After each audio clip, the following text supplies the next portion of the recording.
Action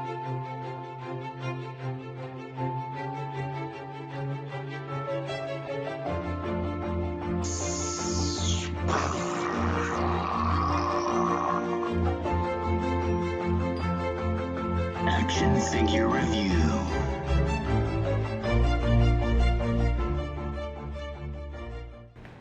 What's up, everyone? Welcome to this edition of The Collector Site. I am your humble host, The Collector. Thank you very much for tuning in today. And I am going to be doing a figure review of the Sideshow Collectibles exclusive Captain America 1/6 scale figure. I was excited for this. Really was excited for this. Yeah, so let's just get into it. Okay. Starting off with the packaging, as it's been becoming typical with Sideshow's 1/6 scale figures, I like the box. Yeah, well, I like the box. You know, the box is nice. I think I've just come to expect too much from Sideshow, maybe. We'll get into it very soon, I promise. So basically, here's the box. You know, we've got a nice deco Captain America here. You know, we've got the outer sleeve, nice little red, white, you know, striping in there. We've got the back portion of it here. We've got some really nice Kirby art. Nice Kirby art in there. I like the concept of the box. The package is nice. It's thought out. Well thought out, right? Captain America. And this is where you lose me. I'm sorry, but this is where you lose me. So basically, we're gonna just dive right in. Cut this little outer sleeve here, typical of the 1/6 scale figure from Sideshow. Now,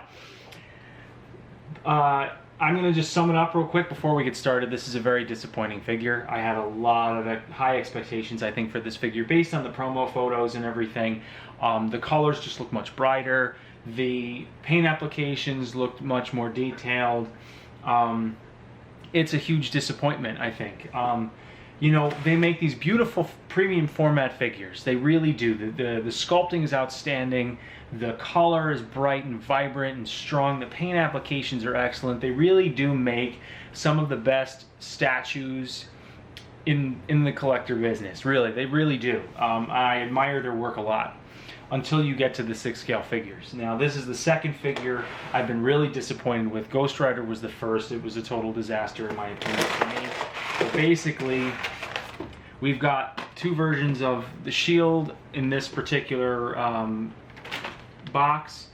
I've got two magnets floating around in there. If you can see that, you know what those magnets are? Supposed to be glued to the shield. That's what they are. They're supposed to be glued to the shield.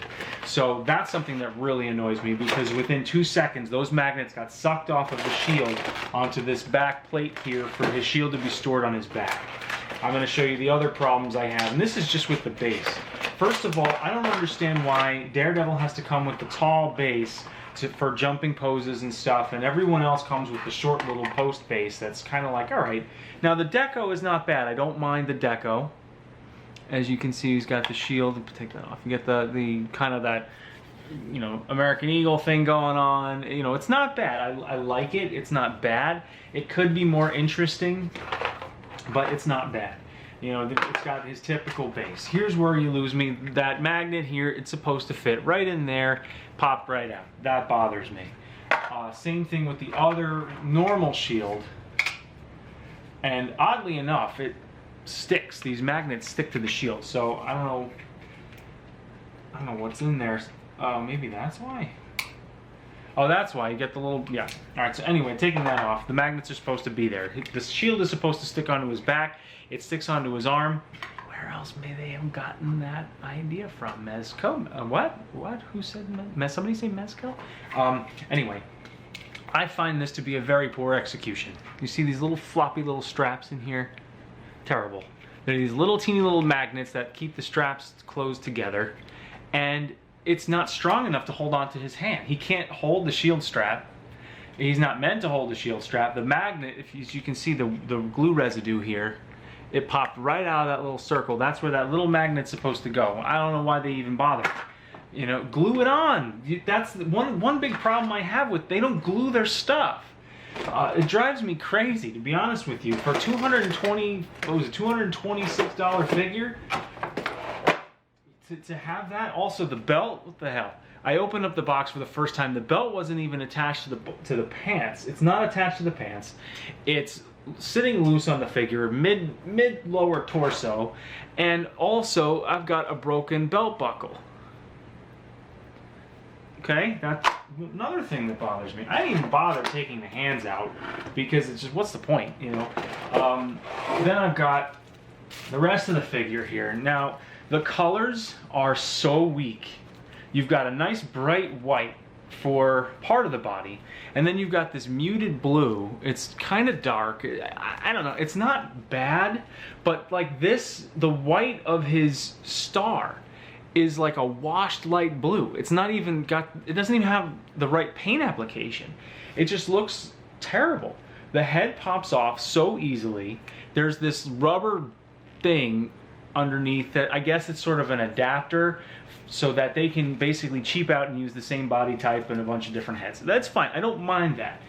But the head sculpt is terrible.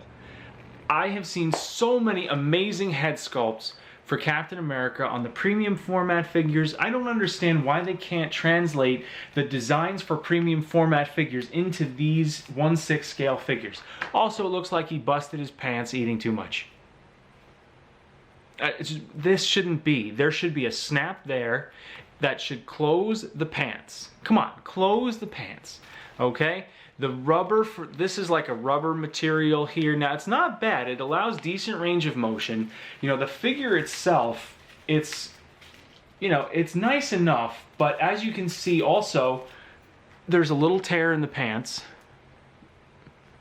You can see there's a little tear in the crotch of the pants, which, I mean, I've barely posed this figure at all.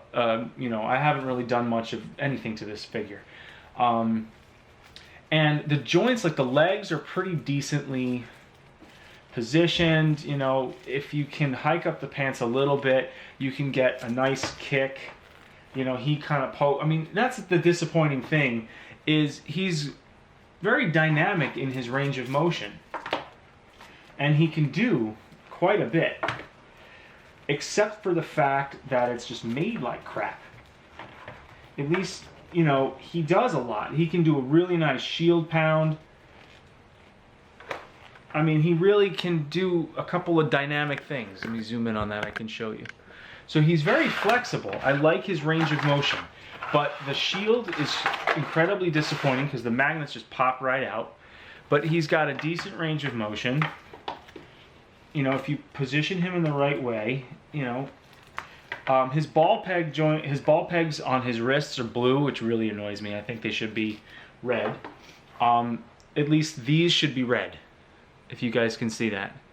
I don't know why they made it blue, but they should be red. Now the body is a blue plastic, if you can see. You can see the blue plastic, which is fine. However, because of this piece here, this goes onto the forearm, and this is where I guess inside here is the metal piece that the magnet's supposed to stick to for the shield. Doesn't stick very well, and the wrist peg should really be blue to match up with this red, because even here, if you're moving the fist around, you see blue. You shouldn't see blue, you should see red. That's a quality control issue, Sideshow. Come on now. Now, as far as the figure goes, we've got our double jointed elbows, we've got great range of motion in the shoulders, we've got some butterfly action going on to make it more flexible, which is fine. I mean, the articulation is nice. He can do a lot. He can, you know, set up a shield to block. He can have a really dynamic pose with a punch and the shield going. I mean, like, he's very dynamic in his articulation and his range of motion. He's capable of doing a lot if he didn't suck. I mean, it's unfortunate. The body type is okay. Articulation is good, and oops, sorry. Yeah, see, look, it's just annoying.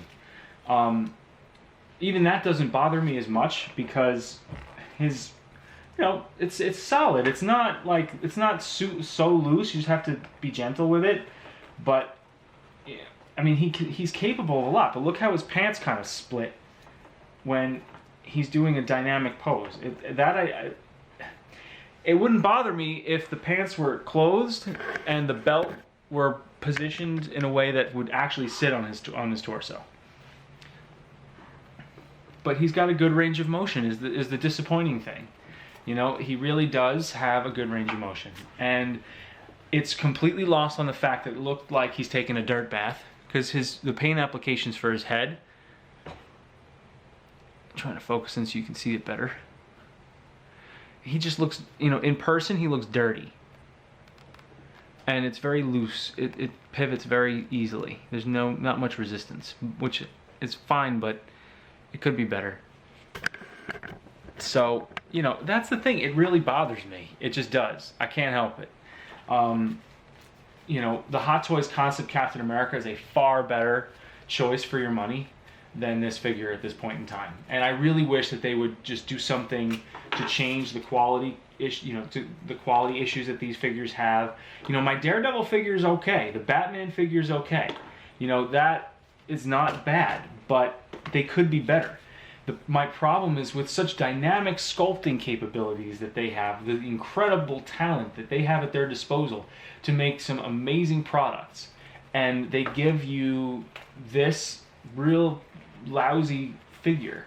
It's just, they could do better. They really could. So forgive me for the total lambasting of this figure, but I was really looking forward to it, and I'm very disappointed. I was going to pre-order the Red Skull, and I don't see a point. I hope that other figures will do better going forward, but as far as the comic book stylings go, I really wish that they would try to do some more dynamic sculpting, brighter, more vibrant colors, truer to the comic books. I mean, you look at the Kirby art on the box. That's the colors we should be getting. Look at the difference between the Kirby art on the box art, and how vibrant the color is versus what I have sitting next to it. And that's what bugs me the most. The color scheme is just crap. Look inside the box. You see all the Kirby art, how bright Captain America is in contrast to this figure. It's just, you know, you can kind of see. Here, look, see the difference? See how different the blue is? It's like it's a darker grayer blue versus a nice bright vibrant blue. And that really bothers me, I guess. So, long story short, that's Captain America in a nutshell. Thank you guys very much for tuning into this edition of the disappointing review of Captain America on the collector side. I am your host, The Collector. Please share, like, subscribe. Consider this more of a public service announcement as it is an action figure review. That's the second time I've had to do something like that this week. I hope that you find this informative, and not to sway you from getting other figures by Sideshow. They do a good job on their Star Wars toys. They do a good job with, I mean, I like the Daredevil figure. I like the Batman. Sometimes it just seems to be hit or miss with their branded 1/6 scale figures. So hope you can use that. And thank you very much for watching again. Find me on Instagram, find me on Facebook. Please hit that like button and subscribe to my channel. Hit that bell so you can be notified when I put new videos on the channel. I really appreciate your support. Thank you very much for watching. Keep compose on. Happy collecting, and I'll see you next time.